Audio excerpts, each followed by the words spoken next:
So I have a very musical family. My mom is a musician, and so I started, very young singing.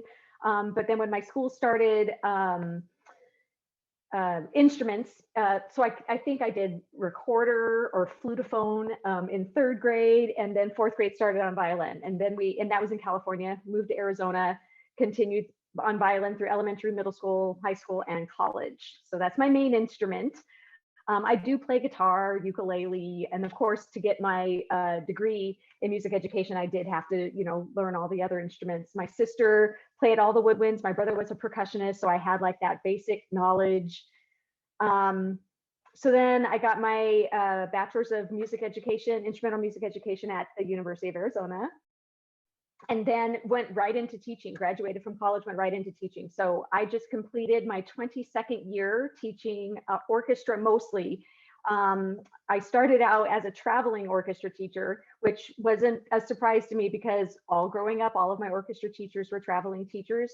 And it wasn't until about 8 years ago that I started working at Highland Lakes in the Deer Valley district. And they have me at one place doing general music and orchestra. So it's cool because I get to start those kids, I get to kind of enrich their love of music starting from kindergarten all the way up. And then they start orchestra in third grade, those who choose to do orchestra. And then, but I still have general music up through sixth grade, orchestra through eighth grade. So it's a really cool gig.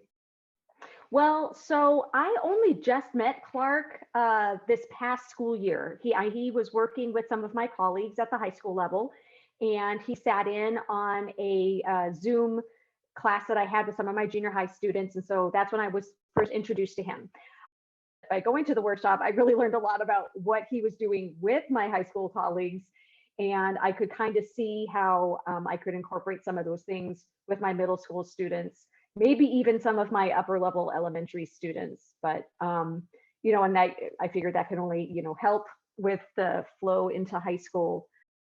So starting with like the rhythm workshop, I see a huge benefit in that. That is something that I can do even with the younger kids, because in general music, you're talking about, okay, a quarter note gets how many beats, and what's the lightning bolt? Oh, it's a quarter rest. How many beats does it? Stuff like that, and half notes and eighth notes and stuff like that. So really getting them to think about in the orchestra program, what is the time signature? How many beats are in each measure? All that stuff. How he breaks it down and then does that rhythm practice.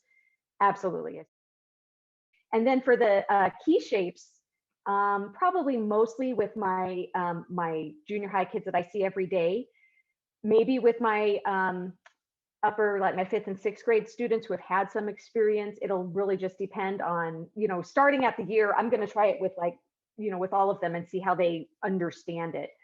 But talking about where do those finger patterns essentially, where do those fingers go, and according to the key. In the middle school level, because I see them every single day, we focus on one key for 2 or 3 weeks. They have playing tests on it and everything. And I think it'll really help them. I don't know, some kids just grasp onto it really easily when I show them the fingerings and we play through it multiple times, but some kids don't. And I've been really looking for something that another way to reach those kids. You're always, even though I've been teaching for a while, I'm not shy about finding something new. Oh, I wasn't doing that. Oh, this is a better way to do it. So to reach those kids that aren't getting the fingering, well, can you think about it, this way? And so hopefully that'll just be another avenue. So looking forward to giving that a try. I think why I like it is because it's so easily directly applicable. Like I can take exactly what he gave me into my classroom and say, okay, guys, I did this summer. This is how I did it. Let's do it together, or whatever. I'm very candid with my students. I'll admit, you know what? I'm not the strongest bass player, so let's play bass together.